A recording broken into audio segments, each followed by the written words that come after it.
Daredevil est sans doute l'un des personnages Marvel les plus populaires de ces dernières années, comme peuvent en témoigner le retour à la vie de la série éponyme, alors que celle-ci avait été annulée après 3 saisons diffusées sur Netflix, ou bien encore ses différentes apparitions dans d'autres projets Marvel tels que Spider-Man No Way Home, Your Friendly Neighborhood Spider-Man et She-Hulk. Bon, c'est pas forcément une référence, mais bon. Bonjour à tous, je suis Jiri Gollum et aujourd'hui je vais vous parler de l'un des runs les plus populaires de l'histoire des comics. Je parle bien évidemment du run de Daredevil par Frank Miller.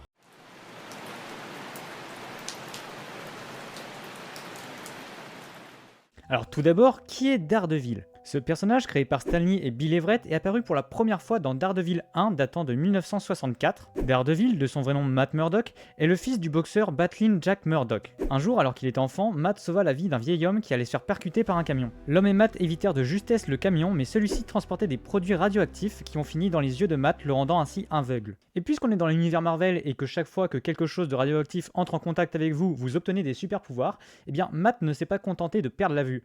En effet, ses autres sens, tels que son ouïe et son odorat, se sont développés à un niveau jamais atteint par les autres humains. De plus, il a également acquis un radar qui lui permet de se repérer dans l'espace autour de lui. Ainsi, malgré la perte de sa vue, Matt a développé des compétences qui lui ont permis de percevoir le monde d'une façon unique. Quelque temps plus tard, le père de Matt se fera assassiner, ce qui poussera plus tard celui-ci à endosser le costume du justicier Daredevil. Mais avant ça, Matt étudia le droit afin de devenir avocat. Il fonda même avec son meilleur ami et collègue Franklin Nelson un cabinet d'avocats au sein de New York. Ainsi, une fois de retour à New York, Matt endossa le costume de Daredevil, un costume de diable rouge, enfin rouge pour la plupart des itérations, parce que on sait qu'au début, il avait d'autres choix vestimentaires plutôt douteux. Notre jeune héros endosse donc ce costume de diable, ce qui rappelle bien évidemment la religion du personnage qui est un fervent catholique, afin de combattre le crime dans les rues de New York, et plus précisément Hell's Kitchen, le quartier où il a grandi et où il habite désormais. Maintenant qu'on a fini avec la présentation générale du personnage, on va pouvoir passer à ce qui nous intéresse le plus, c'est-à-dire l'histoire de Daredevil écrite par Frank Miller.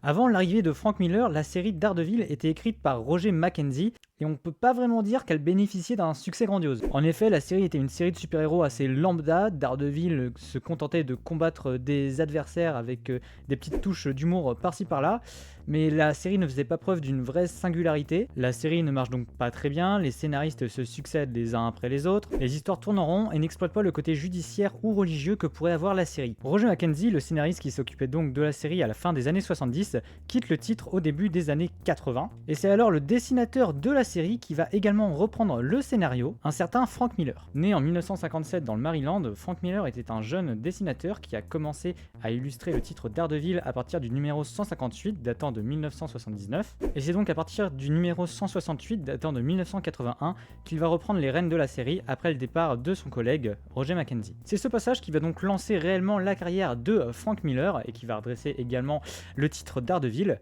Et après ça, eh bien le gars, il va faire quelques œuvres pas très connues. Batman Year One, Batman The Dark Knight Returns, 300, Sin City, et j'en passe.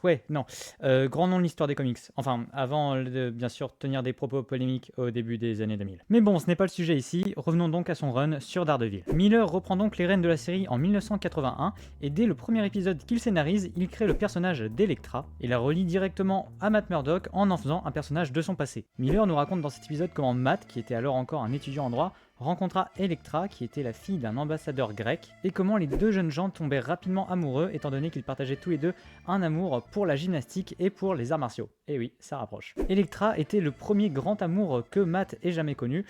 Malheureusement, les grands amours dans les histoires de comics, ça ne finit jamais vraiment bien. Quelque temps après leur rencontre, le père de Elektra fut malencontreusement abattu par la police lors d'une prise d'otage, ce qui chamboula Elektra et la poussa à quitter Matt et à retourner en Europe. Cependant, des années plus tard, Matt, qui est donc devenu désormais Daredevil, va recroiser la route de Elektra qui depuis est devenue une mercenaire qui vend ses services aux plus offrants. Malheureusement, les deux personnages sont donc désormais dans des camps opposés, car Daredevil souhaite rendre la justice et Elektra est une tueuse, ce qui va donc pousser les deux personnages à se confronter l'un à l'autre. Dans le numéro suivant, Daredevil va être confronté à Bullseye, un personnage apparu pour la première fois dans Daredevil 131 datant de 1976, Bullseye, c'est un personnage qui a la capacité de ne jamais louper ses tirs, et quel que soit l'objet qu'il lance. Alors comme ça peut sonner un petit peu ridicule, mais le gars, c'est un gros psychopathe. Dans le numéro écrit par Miller, on apprend que Bullseye est atteint d'une tumeur et que celui-ci est parvenu à s'échapper de la prison où il était retenu. Cependant, la tumeur de Bullseye lui fait voir des Daredevil partout autour de lui. Il va donc commettre un massacre en tuant bon nombre de personnes qu'il pense être Daredevil. Cependant, après un combat contre le vrai Daredevil, Bullseye finira évanoui sur les rails d'un métro. Alors qu'un métro approche, Daredevil se pose donc la grande question: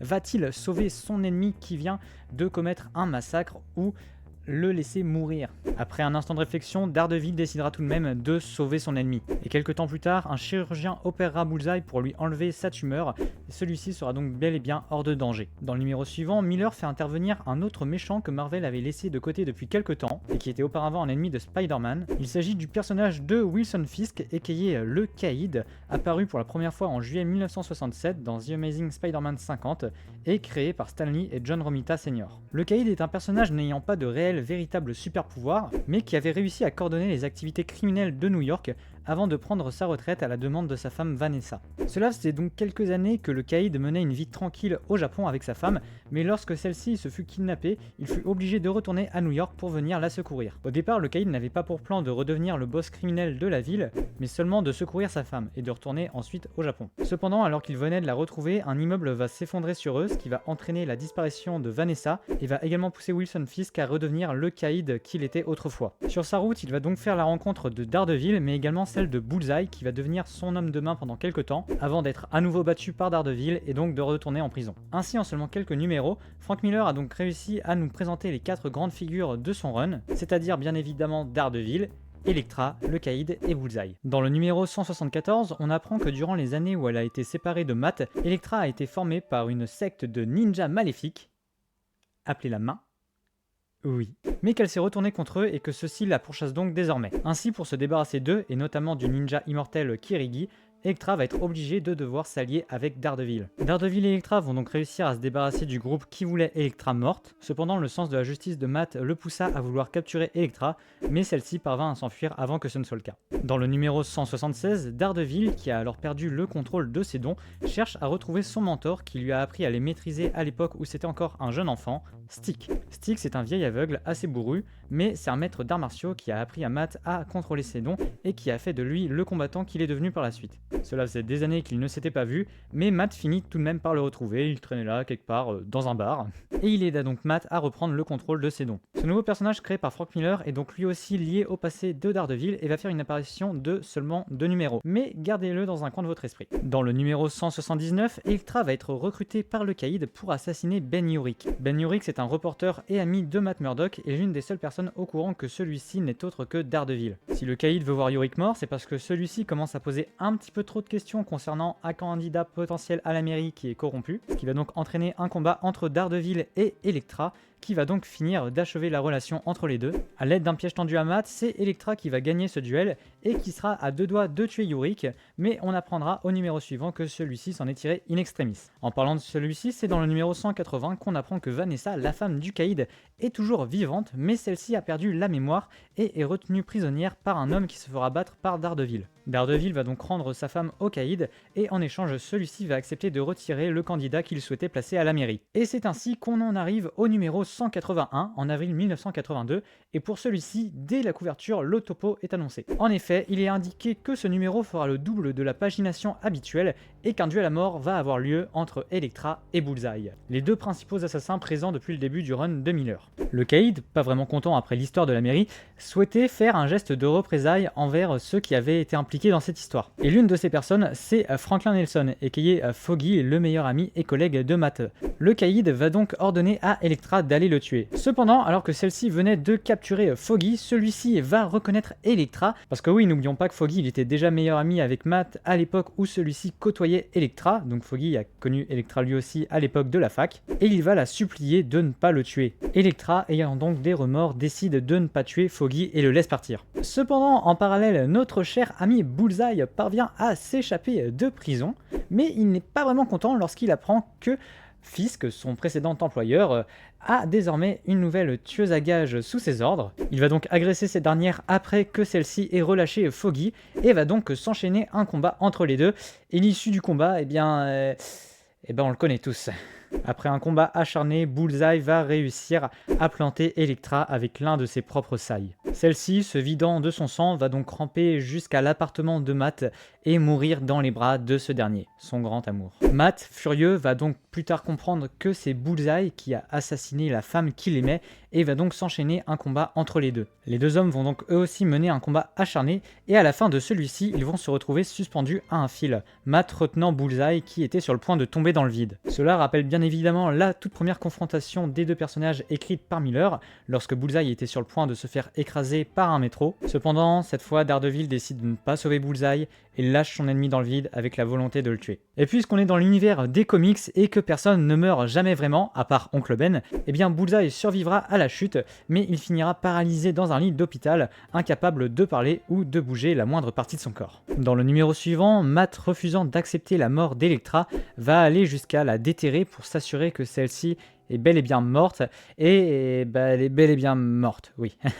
En parallèle de ça, Frank Castle, qui est le Punisher, personnage créé en 1974 dans The Amazing Spider-Man 129, et qui est un justicier aux manières expéditives envers les criminels, va s'évader de prison. Ainsi, dans les numéros 183 et 184, les deux justiciers vont entrer en opposition, l'un considérant que l'autre est trop mou, et que l'autre est beaucoup trop extrême dans les mesures qu'il prend. Finalement, au terme de ce combat, ce sera Daredevil qui parviendra à l'emporter sur le Punisher. En octobre 1982, on arrive au numéro 187, dans lequel il va se passer beaucoup de choses. Daredevil, qui a encore perdu le contrôle de ses capacités, ça commence à devenir redondant, va de nouveau partir à la recherche de Stick. Cependant, celui-ci va être agressé par des ninjas de la main. Yeah, hey, les ninjas maléfiques sont de retour! Qu'il va bien évidemment terrasser sans trop de soucis. En parallèle de ça, la super espionne Natasha Romanoff, aka Black Widow, est également confrontée à des ninjas de la main. Si Frank Miller décide d'introduire ce personnage dans la série, ce n'est pas pour rien. En effet, Daredevil et Black Widow ont été en couple quelques années auparavant, avant que les deux personnages ne se séparent. Cependant, celle-ci va être victime de l'une des armes empoisonnées d'un des ninjas de la main, et elle va apprendre qu'il ne lui reste que quelques heures à vivre. Ne sachant pas vers qui se tourner, elle va aller voir Daredevil, mais ne va pas le trouver chez lui. En effet, celui-ci est trop occupé avec Stick, le vieil homme lui apprenant qu'en plus de la main, il existe également un ordre de ninjas, mais bienveillant cette fois. Et eux, ils s'habillent en blanc. Et ils sont 4. En comptant Stick. Le but de ces ninjas bienveillants est de venir combattre la main, un combat qu'ils perpétuent depuis des siècles et dans lequel Stick avait voulu entraîner Matt. Avec l'aide de Stick, Matt, qui avait de nouveau, rappelez-vous, perdu l'usage de ses compétences, va les retrouver et après un court combat contre des envoyés de la main qui s'étaient introduits chez lui, Matt va voir débarquer une Black Widow mourante. Cependant, puisqu'on est dans l'univers des comics et que personne ne meurt jamais vraiment à part Oncle Ben, les ninjas bienveillants ayant des pouvoirs vont parvenir à ramener Black Widow à la vie. Il va alors s'en suivre un nouveau combat contre des envoyés de la main, cette fois-ci beaucoup plus nombreux. Durant le combat, l'un des gentils ninjas va être terrassé, et Stick et un autre des ninjas, se rendant compte qu'ils sont surpassés par le nombre, vont se sacrifier afin de détruire les ninjas de la main. Ainsi, après ce combat, il ne reste plus que Daredevil, Black Widow et un des ninjas bienveillants, Stone, et ce personnage va expliquer à Black Widow et Daredevil que les membres restants de la main vont tenter de ressusciter un ancien membre de leur organisation afin de vaincre les 3 héros, et ce membre que la main va vouloir ressusciter, ce n'est autre qu'Elektra. C'est dans le numéro 190, datant de janvier 1983, qu'on va en apprendre un petit peu plus sur l'entraînement d'Elektra. On va apprendre que celle-ci, après avoir quitté Matt, a elle aussi rencontré Stick, qui l'a formé pendant quelques temps. Cependant, celui-ci a jugé qu'elle n'était pas assez pure pour faire partie de l'ordre des ninjas bienveillants, et l'a donc renvoyée. N'ayant donc pas été acceptée dans le groupe des gentils ninjas, elle va finir par aller chez le groupe des méchants ninjas, bah évidemment, attends. Et c'est ainsi qu'Elektra s'est retrouvée dans cette secte de ninjas maléfiques, et la suite on la connaît. La main va donc parvenir à mettre la main sur le cadavre d'Elektra et va tenter de la ressusciter. Cependant, Daredevil, Black Widow et Stone vont arriver et vont combattre les méchants ninjas. Et durant l'affrontement, Daredevil, bien que n'ayant jamais reçu les connaissances nécessaires pour le faire, va tenter de ressusciter Elektra, comme il avait vu Stone le faire pour Black Widow. Cependant, cela ne va pas fonctionner. Alors que les héros étaient sur le point d'être vaincus, des hommes armés vont débarquer et vont abattre les derniers membres de la main. Et on va apprendre par la suite que c'est le caïd qui les a envoyés, car il refusait de voir Daredevil mourir, considérant qu'ils sont tous les deux les deux faces d'une même pièce. De son côté, Stone, qui souhaitait décapiter Elektra pour s'assurer que celle-ci ne soit jamais ressuscitée, s'aperçut que même si Matt n'avait pas réussi à la faire revivre, il avait réussi à purifier son âme. Constatant cela, Stone décida de donner sa vie afin de faire renaître Elektra. Daredevil n'en sut rien pour le moment, mais à la fin du numéro 190, Elektra était bel et bien de nouveau vivante. Et c'est ainsi qu'en février 1983, on arrive au numéro 191, le dernier épisode que Frank Miller scénarisera avant un petit moment. En effet, celui-ci a terminé son arc concernant la main et Elektra, mais il restait un dernier personnage dont il souhaitait conclure l'arc avant de quitter la série, Bullseye. Rappelez-vous, après son dernier combat contre Daredevil, celui-ci est paralysé dans un lit d'hôpital. Dans ce numéro, on va voir Daredevil débarquer dans cet hôpital pour jouer à la roulette russe avec Bullseye tandis qu'il lui raconte une histoire. Bullseye, paralysé, ne peut donc pas se défendre et est obligé d'écouter l'histoire de Daredevil. Il lui raconte l'histoire d'un jeune enfant qui était un très grand fan de Daredevil, mais qui finit par apprendre que son père était en réalité un criminel qui a été battu par Daredevil, ce qui lui a fait perdre les pédales et l'a poussé à tirer sur l'un de ses camarades de classe. Si Daredevil raconte ça à Bullseye, c'était parce que l'enfant était obsédé par un combat que Daredevil avait mené contre Bullseye quelques années auparavant, ce qui a poussé Daredevil à se questionner sur la personnalité que l'enfant avait lorsqu'il a tiré sur son camarade. En effet, jusque-là, il prenait toujours exemple sur Daredevil,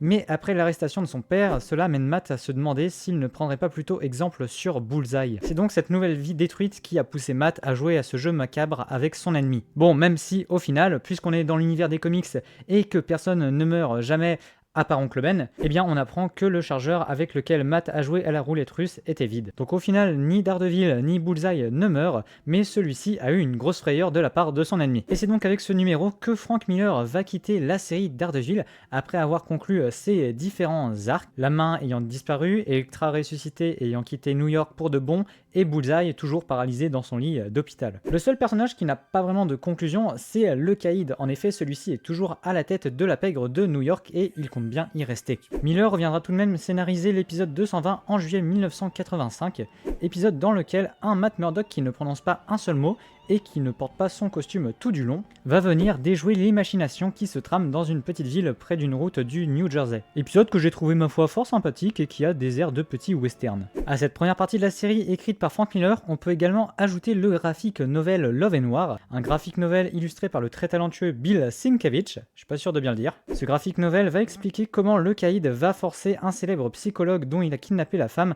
à aider Vanessa à retrouver la mémoire. Parce que oui, rappelez-vous, depuis que Daredevil a rendu sa femme au Caïd, celle-ci n'a plus toute sa tête. On va donc suivre en parallèle l'histoire du Caïd qui va tout faire pour aider sa femme à retrouver la mémoire, l'histoire de Matt Murdock, Daredevil, qui va donc tout faire pour libérer le psychologue et sa femme qui ont été kidnappés par le Caïd, et également l'histoire du kidnappeur de la femme du célèbre psychologue, un dénommé Paul qui est à deux doigts de la folie. Cette histoire se conclura par Daredevil qui arrive à sauver le psychologue et sa femme, et lorsque le Caïd acceptera de laisser partir Vanessa lorsqu'il se rendra compte que celle-ci, bien qu'ayant perdu la mémoire, se sent captive.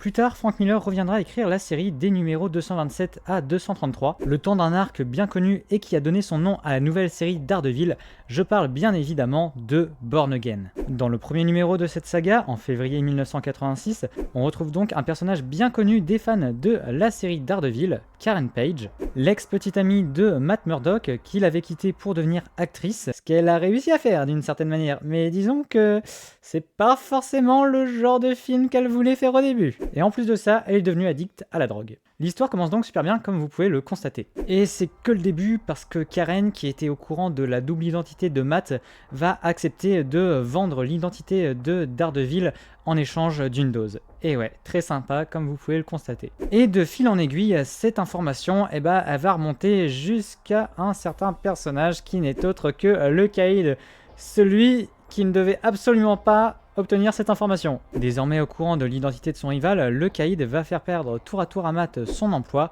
sa richesse et son foyer. Matt va donc se retrouver sans le sou, à dormir dans un hôtel miteux, avoir l'impression d'être délaissé par ses amis. Comprenant bien vite que celui qui tire les ficelles de tout ça n'est autre que le Caïd, il décide d'aller confronter ce dernier. C'est donc un Matt Murdock au bord de la folie et sans costume, car il se doute bien que son ennemi a compris son identité, un costume est donc inutile désormais, qui se retrouve face à son grand rival. Et en temps normal peut-être aurait-il réussi à vaincre le Caïd, mais là ce n'est pas le cas, il se fait battre à plat de couture. Le Caïd pourrait en finir avec son ennemi à cet instant, mais préfère faire preuve de prudence envers la police et créer une mise en scène dans laquelle il souhaite faire croire qu'un Matt Murdock sous aurait fait plonger une voiture dans le fleuve et se serait noyé. Malheureusement pour lui, Matt va réussir à s'échapper de la voiture, et après avoir longtemps erré dans la ville et s'être fait planter par Turk, un personnage qui apparaissait souvent dans la première partie de son run, Matt va se faire recueillir par la catholique Sœur Maggie qui s'occupe déjà d'autres personnes brisées par la vie. En parallèle de ça, on suit l'histoire de Karen Page qui souhaite retrouver Matt. En effet, elle a désormais besoin de la protection de Matt car le Caïd a décidé de faire assassiner toutes les personnes ayant eu entre leurs mains l'enveloppe contenant le véritable nom de Daredevil. On suit également l'histoire du côté de Ben Urich. Rappelez-vous, il était déjà là dans la première partie de la série. Reporter et ami de Matt Murdock, il souhaite savoir pourquoi quelqu'un cherche à détruire ce dernier, mais en voulant se frotter au Caïd, il va vite être victime de menaces et être témoin du meurtre de l'inspecteur Manolis qui souhaitait témoigner contre le Caïd dans cette affaire. Pendant ce temps, Matt, qui se remet peu à peu de ses blessures, apprend que la sœur qui l'a recueilli, Sœur Maggie, n'est autre que sa mère qu'il pensait morte, ce qui lui donne la force de revenir plus fort que jamais. Il va ainsi venir à la rescousse de Ben Urich qui était sur le point de se faire agresser par une infirmière à la solde du Caïd, la même infirmière qui avait auparavant tué l'inspecteur Manolis, mais il va également venir à la rescousse de Foggy et Karen qui étaient sur le point de se faire agresser par un psychopathe vêtu en Daredevil engagé par le Caïd. C'est ainsi que Matt va retrouver son ancienne amour Karen. Celle-ci va cependant lui révéler que c'est à cause de elle que le Caïd connaît désormais l'identité de Daredevil, mais Matt, trop heureux de retrouver Karen, va pardonner à cette dernière ce qu'elle a fait. Quelque temps plus tard, le Caïd va engager Nuke, un patriote un peu fêlé, afin d'éliminer une bonne fois pour toutes Daredevil. Cependant, cela fait quelque temps que le Caïd a perdu la trace de Matt, il ne sait donc pas où il se cache, et afin de faire sortir ce dernier, il va envoyer Nuke à Hell's Kitchen, le quartier de Matt. Là, le soldat va faire un véritable carnage, ce qui va obliger Matt à reporter le costume de Daredevil. Daredevil finira par vaincre Nuke, mais celui-ci sera récupéré par les Avengers qui sont à ce moment-là envoyés par le gouvernement. Et l'un des Avengers s'intéresse tout particulièrement à Nuke, c'est Captain America. En effet, en menant ses recherches, celui-ci va apprendre que Nuke est issu d'une tentative de reproduction du sérum de super soldat qui avait donné ses pouvoirs à Captain America à l'époque, ce qui va donc amener ce dernier à s'interroger sur les liens entre Nuke et le gouvernement. De son côté, le Caïd va vouloir supprimer Nuke afin que celui-ci ne puisse jamais révéler qui l'a engagé. Daredevil et Captain America vont donc tenter de sauver Nuke, mais celui-ci sera finalement tué. Matt parviendra tout de même à conduire le patriote au Daily Bugle qui écrira ensuite un article pour expliquer comment le Caïd est celui qui a réellement engagé Nuke. C'est donc Fisk qui est responsable du carnage qui s'est déroulé à Hell's Kitchen, et de nombreux témoignages d'anciens employés commencent alors à tomber à l'encontre du Caïd. Celui-ci est beaucoup trop puissant et a beaucoup trop d'influence pour être jugé coupable, mais il est désormais de notoriété publique que c'est un véritable criminel. Et de son côté, Matt a retrouvé une vie normale aux côtés de Karen.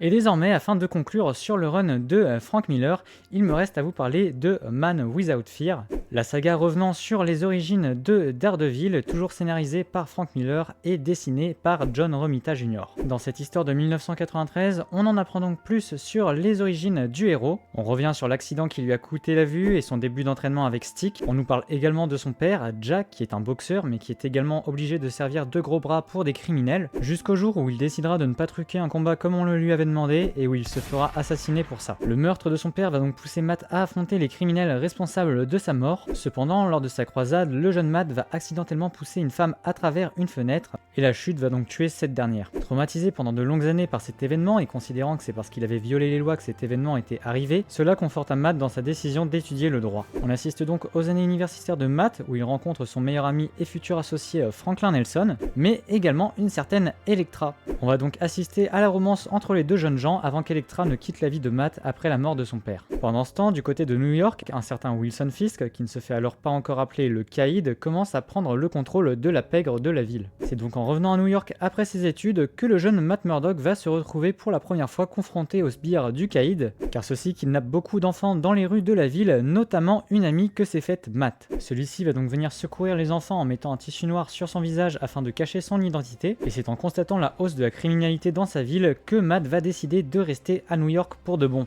Il va donc fonder avec Franklin Nelson, qu'il a retrouvé par hasard quelques jours auparavant, le cabinet d'avocats Nelson et Murdock, et c'est également ainsi qu'il va signer ses débuts en tant que Daredevil. Et c'est donc ainsi que s'achève l'histoire de Daredevil écrite par Frank Miller. Pfiou, sacré pavé! Entre la première partie de son run comprenant l'introduction d'Elektra, les divers combats contre Bullseye et le Caïd, ensuite Love and War, Born Again et Man Without Fear, on peut dire que le gars il a pas vraiment chômé.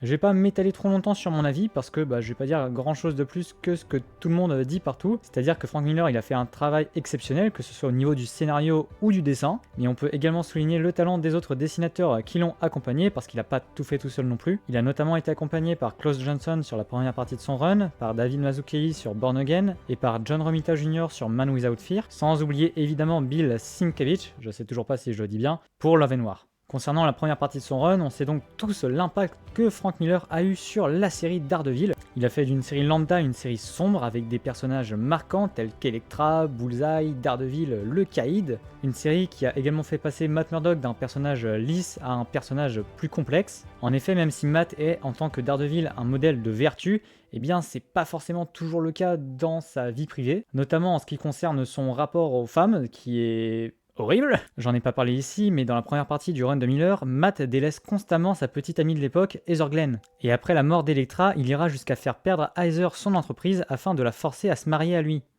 Ouais, super sympa. Bon, finalement, Heather et Matt finiront tout de même par se séparer suite aux machinations de Black Widow et Foggy. Les deux personnages se rendant compte que Matt fait souffrir Heather et ne pouvant pas accepter la situation. Cependant, ce qu'a vécu Heather tout au long du run de Miller l'a tellement impacté qu'elle finira tout de même par mettre fin à ses jours dans Daredevil 226 en 1986. Il y a ça, mais également le fait qu'il fera culpabiliser sa secrétaire, Becky, lorsqu'il apprendra que celle-ci n'a pas dénoncé l'homme qui l'a agressé quelques années auparavant, celle-ci ayant été trop traumatisée pour le faire. Donc ouais, il est bien sympa, Matt. Et en plus de ça, il y a des fois où le personnage a vraiment un ego surdimensionné. Enfin, des fois, il est vraiment en mode « je suis le meilleur avocat au monde », tout simplement. Enfin bref, tout cela nous montre à quel point ce personnage, qui était auparavant un personnage lambda, est devenu un personnage beaucoup plus complexe sous la plume de Miller. Il en a fait un personnage torturé, qui regrette ses actions, mais qui se comporte quand même souvent comme un connard. Et durant toute la première partie de son run, il a réussi à créer une histoire qui tient la route de bout en bout. De numéro en numéro, on retrouve les mêmes antagonistes et protagonistes. Le tout forme donc une grande histoire hyper cohérente. Pour ce qui est de Born Again, on assiste à la chute et à la renaissance de Daredevil. Miller revient pour faire sombrer Matt au plus profond, mais également pour faire revenir celui-ci au top de sa forme. Histoire vachement sympa, bien évidemment, et qui est devenue culte.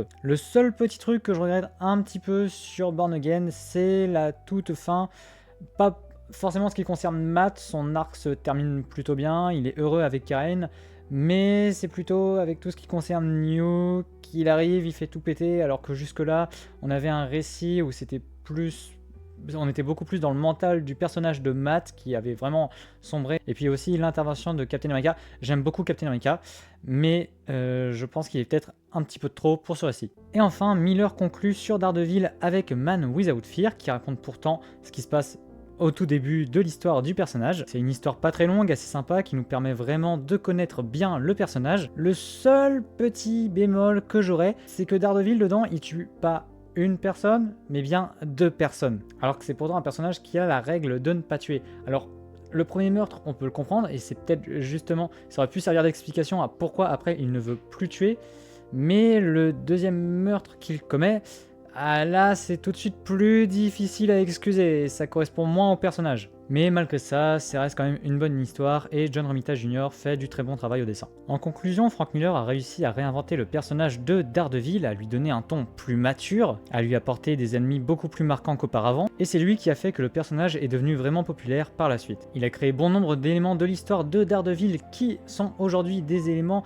qui nous viennent directement à l'esprit quand on pense à Daredevil, tels qu'Electra, Stick, la main, donc tout ce qui est le côté japonisant. C'est également lui qui a fait revenir Wilson Fisk, qui jusque-là n'était plus exploité depuis des années, et qui en a fait le pire ennemi de Daredevil. Et donc si on se base sur tout ça, on se rend bien compte que l'œuvre de Miller a fortement inspiré la série Netflix. Donc voilà une œuvre culte qui continue encore aujourd'hui d'inspirer les différentes interprétations du personnage. Bon et bien voilà, j'espère que cette petite présentation du run de Daredevil par Frank Miller vous aura plu. Si c'est le cas, je vous invite à liker la vidéo, la partager et la commenter. Vous pouvez également vous abonner à la chaîne et activer la cloche des notifications. Moi je vous souhaite une très bonne journée et je vous dis à très bientôt.